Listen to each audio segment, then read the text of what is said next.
سعودی عرب نے جنوبی یمن میں باغیوں کے زیر نگرانی علاقے میں بندرگاہ پر حملہ کر دیا ہے۔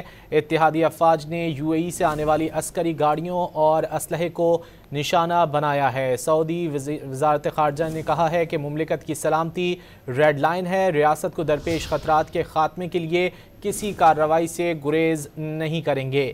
یمن میں سعودی عرب کے حمایت یافتہ صدر نے اماراتی فوج کو 24 گھنٹے میں ملک چھوڑنے کا الٹیمیٹم دے دیا ہے۔ سعودی عرب نے جنوبی یمن میں باغیوں کے زیر نگرانی علاقے میں بندرگاہ پر حملہ کر دیا ہے۔ اتحادی افواج نے UAE سے آنے والے عسکری گاڑیوں اور اسلحے کو نشانہ بنایا ہے۔ سعودی وزارت خارجہ نے کہا ہے کہ مملکت کی سلامتی ریڈ لائن ہے، ریاست کو درپیش خطرات کے خاتمے کے لیے کسی بھی کارروائی سے گریز نہیں کیا جائے گا۔ یمن میں سعودی عرب کی حمایت یافتہ صدر نے اماراتی فوج کو 24 گھنٹے میں ملک چھوڑنے کا الٹیمیٹم دے دیا ہے۔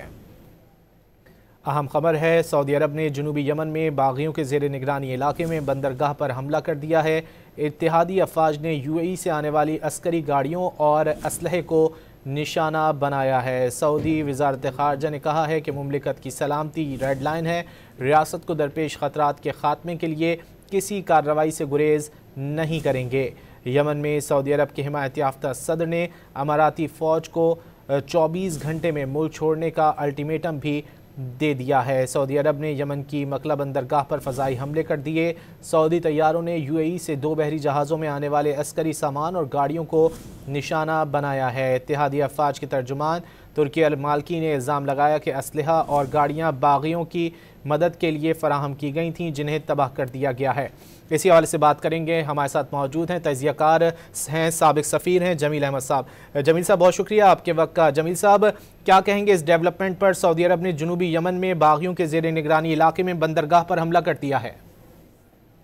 جی ہاں، یہ پہلے تو اس چیز کو سمجھنا ضروری ہے کہ سعودی عرب اور UAE ظاہراً وہ ایک دوسرے سے ڈائریکٹ مخالفت اور مخاصمت پبلکلی نہیں لیتے ہیں، لیکن اندر اندر سے بیکاز آف دی کمپٹیشن، جو ایک دوسرے کے ساتھ ان کا کمپٹیشن ہے، اس کے تحت ایک دوسرے کی وہ ڈائیورجنس آف انٹرسٹ کی وجہ سے مخاصمت ہو جاتی ہے اور اس میں تھرڈ کنٹریز انوالو ہو جاتے ہیں، جیسا کہ آپ نے بتایا ابھی، اور جیسا کہ اسٹرائکس، ایئر اسٹرائکس جو ابھی ہوئی ہیں ان اسلحہ پر، ان ویپنز پر جو کہ UAE نے ایکسپورٹ کیا یمن میں، تو اس کی وجہ سے ملاقہ پورٹ پر، تو اس کیونکہ وہ ایک شپمنٹ تھی جو کہ UAE کر رہا تھا، اور شپمنٹ کوئی ملک دوسرے ملک کو ویپنز بیچ سکتا ہے چیجا کہ اس پہ سینکشن نہ لگی ہو، تو میری معلومات کے مطابق UAE کے اس گروپ پر سینکشن نہیں لگی ہوئی ہے، تو اس لحاظ سے ظاہر ہے وہ مخاصمت بڑھے گی۔ اب ڈائیورجنس آف انٹرسٹ یہ ہے کہ ہوتیز سے پرانا ایک چپخلش، نہ صرف چپخلش ایک بلکہ لڑائی چلی آ رہی ہے، کیونکہ ہوتیز کو الزام لگایا جاتا ہے سعودی عرب کے طرف سے بھی اور اسرائیل کے طرف سے بھی، امریکہ کے طرف سے بھی، کہ ایران کی حمایت ہوتیوں کو حاصل ہے۔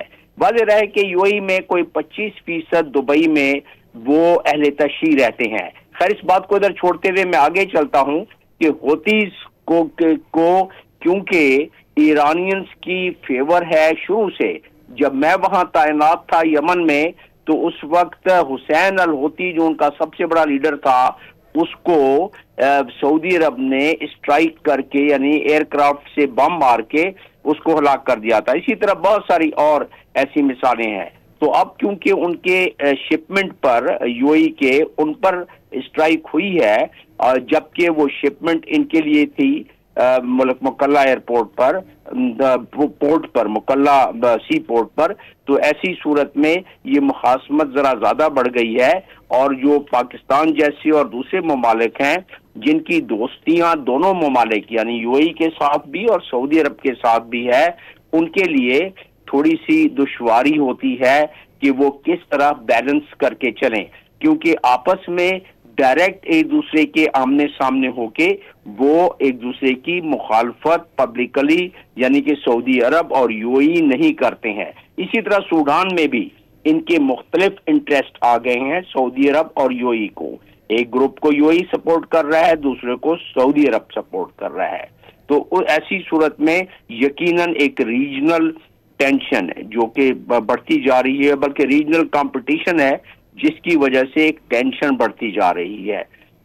जमील अहमद खान साहब, तो पाकिस्तान को दोनों मुल्कों के दरमियान तवाज़ुन किस तरह बरकरार रखना चाहिए? आप क्या समझते हैं? पाकिस्तान का सऊदी अरब के साथ दिफाई मुआहिदा भी है, जबकि मुत्तहिदा अरब अमारात पाकिस्तान का अहम शराकतदार भी है। या पाकिस्तान को इस तरह कोई ऐसा मसला पेश आना बहुत दुश्वार है। सीरियस मसला पेश नहीं आएगा, लेकिन वो अंडर करंट एक दूसरे के जड़ें काटने की कोशिश करते रहेंगे। अच्छा, इसमें एक और चीज वाज़ेह करता चलूं, ये अरब ट्राइब में चाहे वो जाहिरन बड़ी दोस्ती हो, लेकिन अंदर अंदर से काफी कंपटीशन होता है।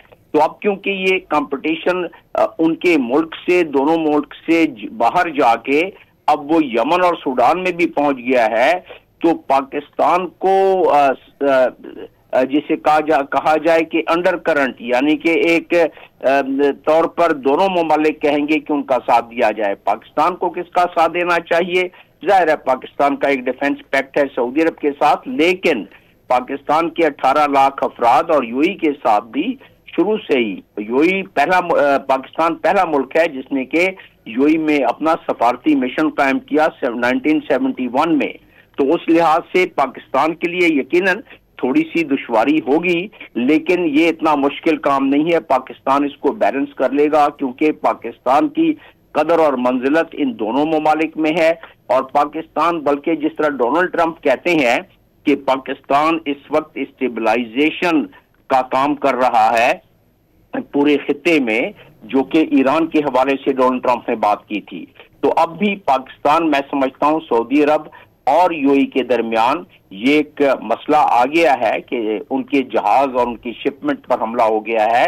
तो उसमें अरब रवायत के मुताबिक इसको इतनी आसानी से नहीं भुलाते हैं। अरब रवायत के मुताबिक ट्राइब्स या एक दूसरे, अब क्योंकि मुल्क दूसरे बन गए हैं, तो ये दोनों ममालिक, लेकिन जाहिरन वो एक दूसरे से मुठभेड़ करने के उसमें बिल्कुल तकरीबन ना होने के बराबर कोई चांस है कि एक दूसरे के साथ मुठभेड़ करेंगे, क्योंकि यूएई और सऊदी अरब बहुत सारे इंटरनेशनल मामलात में अपनी कन्वर्जेंस रखते हैं, एक दूसरे के साथ कंसल्ट भी करते हैं, मासिवाए उन मामलात में जहां के उनके इंटरेस्ट बिल्कुल डाइवर्जेंट हों, जैसे कि मैंने बताया अभी आपको सूडान में और यमन में किसी हद तक दोनों ममालिक इन्वॉल्व हैं, लीबिया में भी। जी अच्छा जमील साहब, क्या कोई ऐसा तीसरा मुल्क हो सकता है या पाकिस्तान हो सकता है जो दोनों मशरिक़ वस्ता के इन अहम तरीन प्लेयर्स को मुज़ाकरात की मेज पर ला सके? पाकिस्तान ही सबसे अहम मुल्क है जो कि इन दोनों ममालिक के दरमियान क्वाइट डिप्लोमेसी के तहत और मिलिट्री डिप्लोमेसी के तहत, मैं एक और चीज आपके नाज़रीन के लिए बताता चलूं, इन दोनों ममालिक में मेरी तैनाती रही है। सऊदी अरब में भी, यूएई में भी मैं सफीर रहा हूं। सऊदी अरब में वैसे मेरी तैनाती थी और यमन में अक़वाम मुत्तहिदा की मैंने नुमाइंदगी की है। तो इन तीनों ममालिक के मिजाज को बड़ी अच्छी तरह समझता हूं।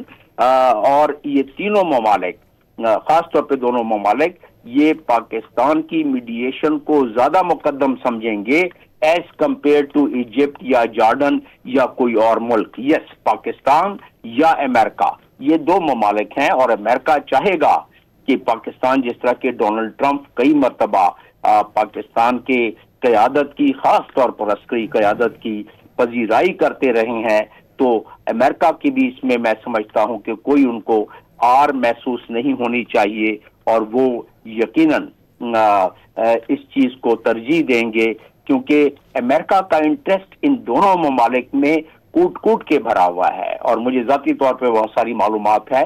लिहाजा अमेरिका नहीं चाहेगा कि ये दोनों ममालिक अपने एक दूसरे से टकराव पर आ जाएं, लेकिन अमेरिका चाहेगा कि हूतियों का कलाकुमा होना चाहिए, जो कि सऊदी अरब करना चाहता है और आज से नहीं, तकरीबन 20-25 सालों से करना चाहता है। उस हद तक अमेरिका चाहेगा कि यूएई को इस मामले में उनकी सपोर्ट को कम कराए या खत्म करवाए यमन में। जी, लेकिन जमील साहब, फिर ईरान को ये काबिल कबूल होगा? ईरानी वजीर खारजा की अमराती मनसब से भी बातचीत हुई है। देखें, इन तमाम इक्वेशन में अगर देखें तो ईरान को यकीनन जो एक्सेस ऑफ रेजिस्टेंस था उसमें हिजबुल्लाह, हमास, इराक मिलिशिया और सीरिया के मिलिशिया, ये सारे एक्सेस ऑफ रेजिस्टेंस में शामिल थे और होती भी एक्सेस ऑफ रेजिस्टेंस में शामिल। तो यकीनन ईरान इससे उसे खुशी नहीं होगी, मलाल होगा उसे, लेकिन क्योंकि बाकी ऐसे एक्सेस ऑफ रेजिस्टेंस खत्म हो गए हैं तो ईरान इसको बर्दाश्त कर सकता है। और इस पूरे इक्वेशन में ईरान की अहमियत जाहिर है वो नहीं जो कि अमेरिका की है। अच्छा जमील साहब, इस्राइल इस सूरत हाल को किस तरह देख रहा होगा? क्या इससे कोई फायदा उठाने की कोशिश करेगा वो? इजराइल जाहिर है फायदा उठाने की कोशिश करेगा। इजराइल चाहेगा कि सऊदी अरब का साथ दे और होतियों का कलाकुमा करे। एक चीज वाज़ेह होनी चाहिए हम सबों को, हमारे आपके नाजरीन को भी, कि एक्सेस ऑफ रेजिस्टेंस के मैंने 5 बताए जो आपको, जिसमें हिजबुल्लाह, हमास, शिया मलेशिया, ये सीरिया मलेशिया और साथ साथ इराकी मलेशिया और फिर होती, ये 5 जो है, ये पांचों एक्सेस ऑफ रेजिस्टेंस इजराइल के मुताबिक हुआ करते हैं। तो इजराइल ने 4 को तो काफी न्यूट्रलाइज कर दिया है, खत्म नहीं किया है, न्यूट्रलाइज कर दिया है, लेकिन 5वां होती को कोशिश में लगा हुआ है। होती सख्त जान होते हैं, पहाड़ी इलाकों में ज्यादा हैं वो, सना और उससे आगे मुकल्ला तक। तो होती जो है वो रेजिस्टेंस अभी तक जारी रखी हुई है उन्होंने, और होतीस का रिजॉल्व जो है रेजिस्टेंस देने का बहुत ज्यादा है। मैंने उनको बहुत करीब से देखा है, बल्कि अक़वाम मुत्तहिदा की तरफ से मैंने रिपोर्ट लिखी थी आज से कई बरस पहले, जब हुसैन अल होती को एयर स्ट्राइक में मारा गया था। जी, साबिक सफीर जमील अहमद खान साहब हमसे गुफ्तगू कर रहे थे, बहुत शुक्रिया आपके वक्त का।